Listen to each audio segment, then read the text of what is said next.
Hello and welcome to Fast and Factual. My name is Utsaf Parekh and here are the top stories of the day. In the UK, it was a landslide victory for the Labour Party. Keir Starmer is set to become the next Prime Minister of Britain. His party comfortably crossed the Parliament's 326 majority mark. Outgoing Prime Minister Rishi Sunak has conceded defeat. After the decisive triumph, Keir Starmer said that change begins now. Starmer's victory marks the end of 14 years of Conservative Party rule in the UK. He has vowed to usher in an age of national renewal where the Labour Party will reshape Britain. Hezbollah has fired over 200 rockets at northern Israel from Lebanon.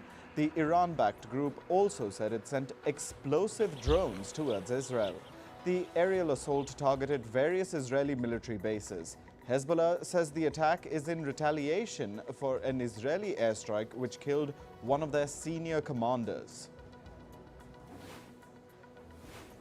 Israeli forces carried out a military offensive in the occupied West Bank city of Jenin.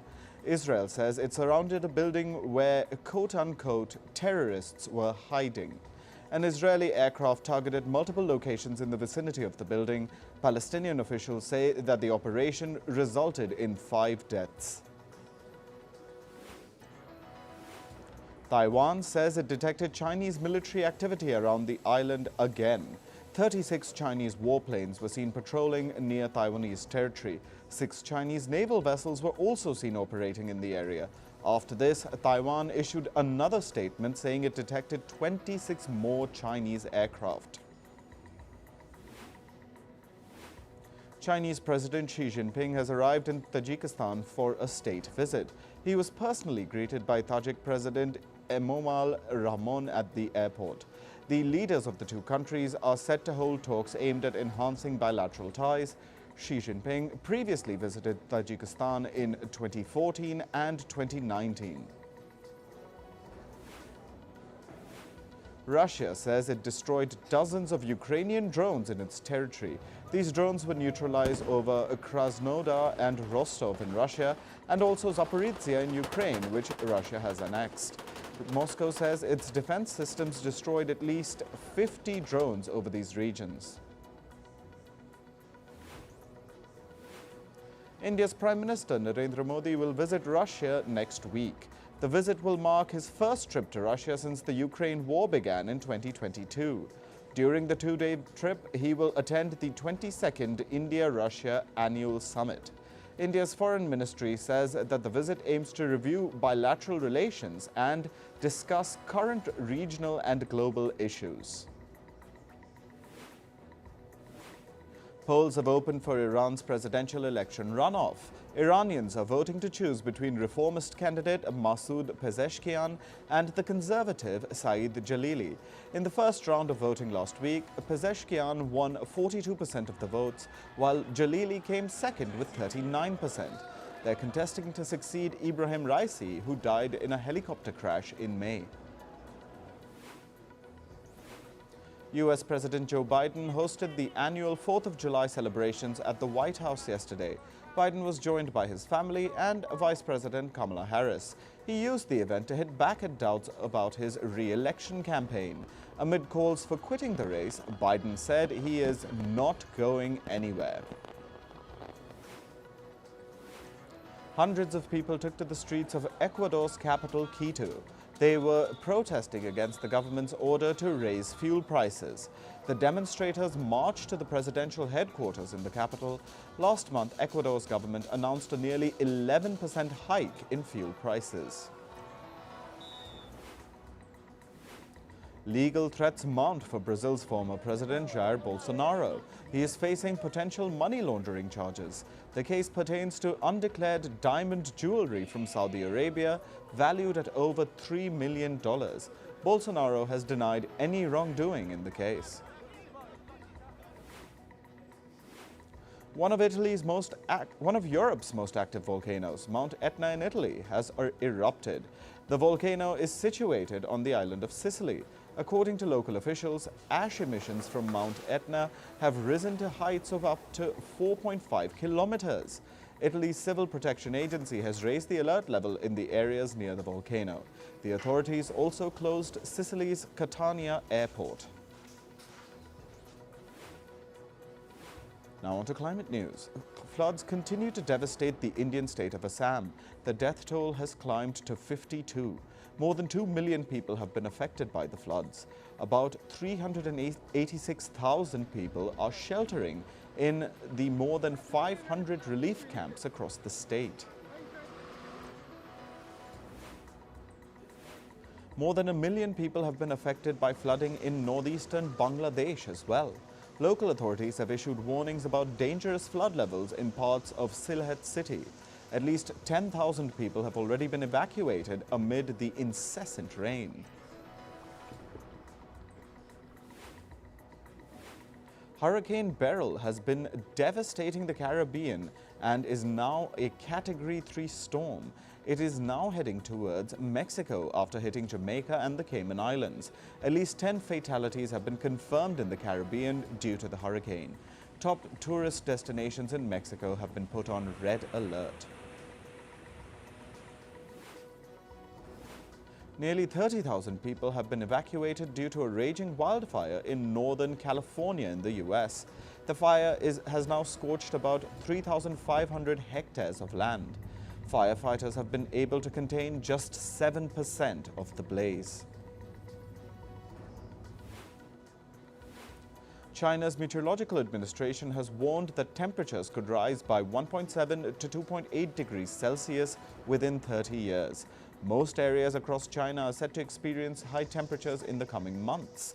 The Meteorological Office has said that China is facing extreme weather due to climate change.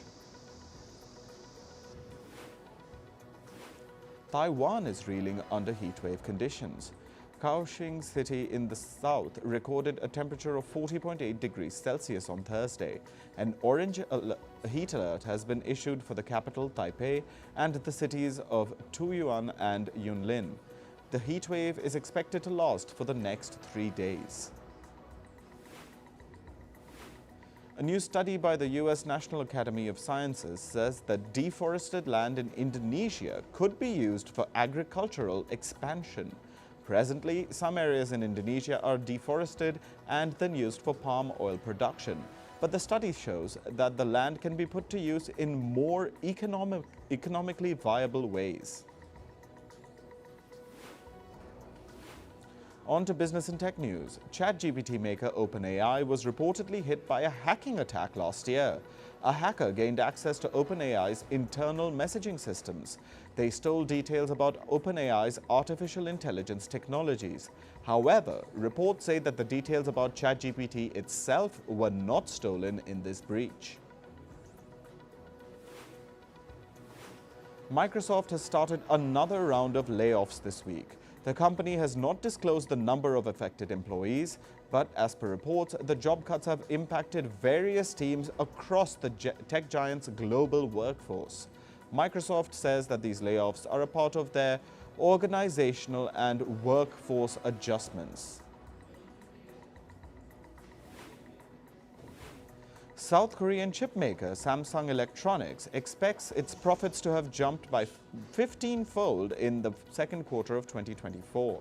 The chipmaker says it likely earned over $7.5 billion in profit between April and June this year. This surge in profit has been attributed to the rising demand for Samsung's memory chips. These chips are increasingly being used to power artificial intelligence. Taiwanese manufacturing giant Foxconn has been granted approval to invest over $550 million in Vietnam. The firm plans to build 2 new facilities in northern Vietnam. Foxconn plans to produce smart electronic devices at these plants. Streaming companies like Netflix and Disney have filed a case against Canada's new revenue-sharing rule. The rule was announced last month. It requires streaming platforms to share 5% of their Canadian revenues with local broadcasters. Canada's government says that the move aims to support local news producers. However, the streaming firms claim that the rules are unreasonable and they have no legal basis. American fintech firm PayPal has been found guilty of using unfair terms in Australia. An Australian court has ruled that PayPal's contracts with small businesses in the country contained unfavorable terms. PayPal provides 60 days for small businesses to notify them of any errors or discrepancies in the fees that it is charging. After this period, the businesses are forced to accept the fees. The Australian court has ordered PayPal to remove terms like this from its contracts. Bitcoin has slipped to its lowest level in the last 4 months. Bitcoin prices declined by 5% today, plunging below the $55,000 mark. According to analysts, prices are declining due to concerns over the US elections. Investors are worried that the Democratic Party might replace President Joe Biden with someone who is less favorable to cryptocurrencies. For the first time, China has allowed state and local governments to buy a Tesla car model. Tesla's Model Y has been included in a list of cars that local governments in China can buy. The list also includes 54 other car models, which are mostly from Chinese brands. Chinese electric car giant BYD has opened a plant in Thailand. This is the automaker's first factory in Southeast Asia. The plant has the capacity to manufacture 150,000 vehicles per year. BYD says that this Thai plant will operate as a hub for exporting EVs to other Southeast Asian countries. In India, the shares of HDFC Bank fell by over 4% today. This comes a day after the bank reported its earnings for the previous financial quarter.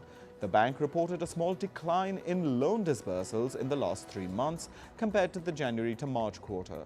Investors were also concerned by slower growth in the deposits in the bank between April to June this year.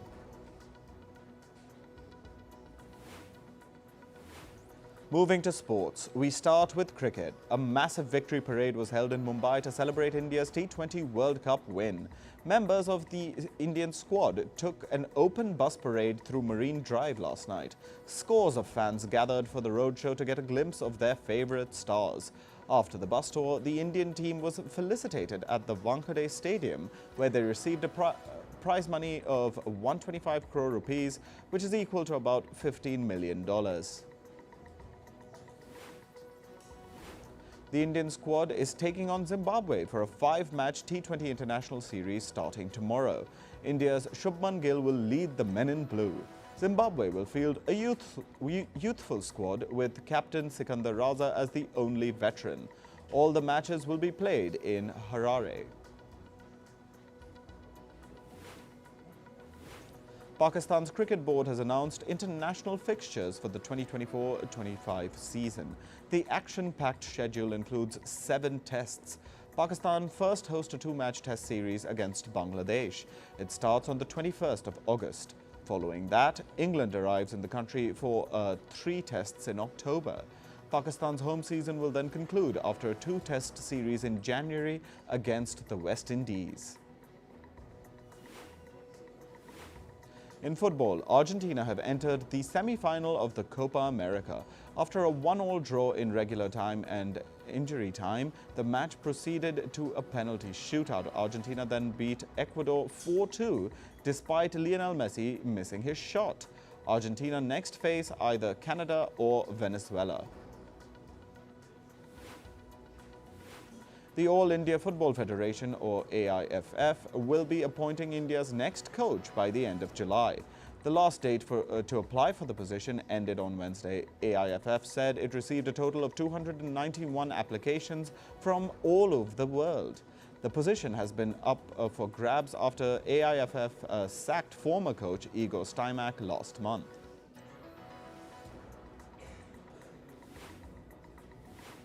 In tennis, Andy Murray suffered a heartbreaking defeat in the first round of the men's doubles at Wimbledon. He paired up with his brother Jamie Murray, but the duo lost 7-6, 6-4 to Australian opponents Rinky Hijikata and John Peers. This was Andy Murray's final Wimbledon tournament. After the match, he was given an emotional farewell on court, where a montage video was played out. In the singles draw, men's world number 2 Novak Djokovic advanced to the third round at Wimbledon. The Serbian secured a hard-fought 6-3, 6-4, 5-7, 7-5 win over British tennis player Jacob Fearnley. Djokovic will next take on Australia's Alexei Popyrin for a place in the last 16. Meanwhile, women's world number 1 Iga Świątek also advanced to the third round at Wimbledon. The Pole defeated Croatia's Petra Martic 6-4, 6-3 in straight sets. Świątek's next opponent is Yulia Putintseva of Kazakhstan. Paris Olympic organizers unveiled new venues for skateboarding, BMX freestyle and 3 vs 3 basketball. The small stadium is located at the city's iconic Place de la Concorde and has been built for over a period of 8 months. The venue has a capacity to hold 25,000 spectators. India's Prime Minister Narendra Modi met Indian athletes who are gearing up for the 2024 Paris Olympic Games. He spent time interacting with and motivating them to do their best in Paris.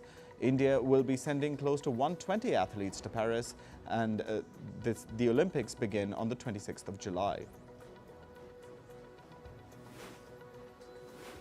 In entertainment news, a wax statue of superstar Beyoncé was unveiled in Paris. The Wax Museum officials say they hope that she comes to see it someday. However, some of Beyoncé's fans were upset with the statue. They accused the Wax Museum of making Beyoncé look too white. Kendrick Lamar has released a new music video titled Not Like Us. This is the video for the popular diss track against rapper Drake. Lamar's video has several references to Drake and the long-standing feud between the two artists. According to reports, Coldplay has settled a lawsuit with their former manager, Dave Holmes. The case involved allegations of unpaid fees and breach of contract. Holmes had sought over $12 million in damages. He initially sued Coldplay in 2022.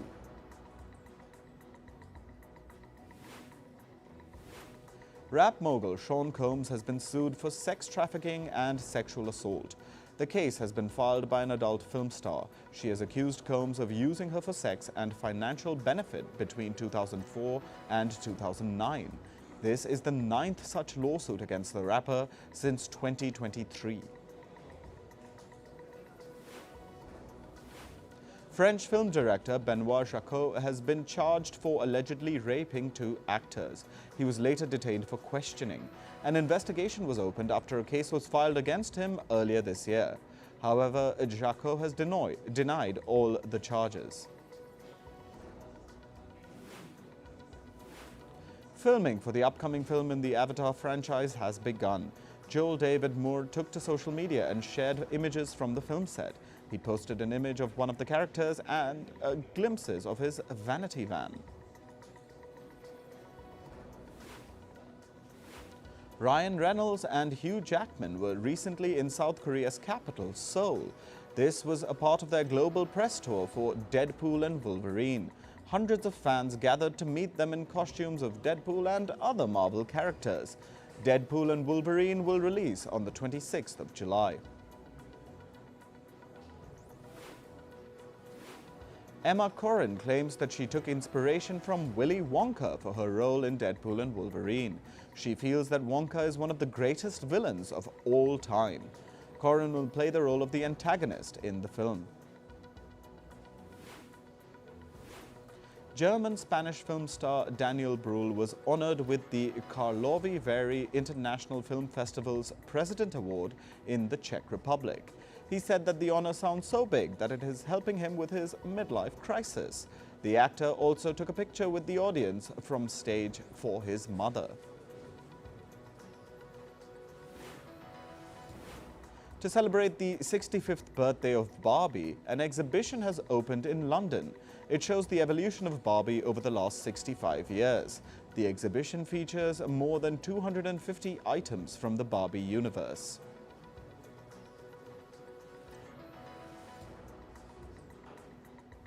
That's all for this episode of Fast and Factual. Thank you for watching and stay tuned to First Post.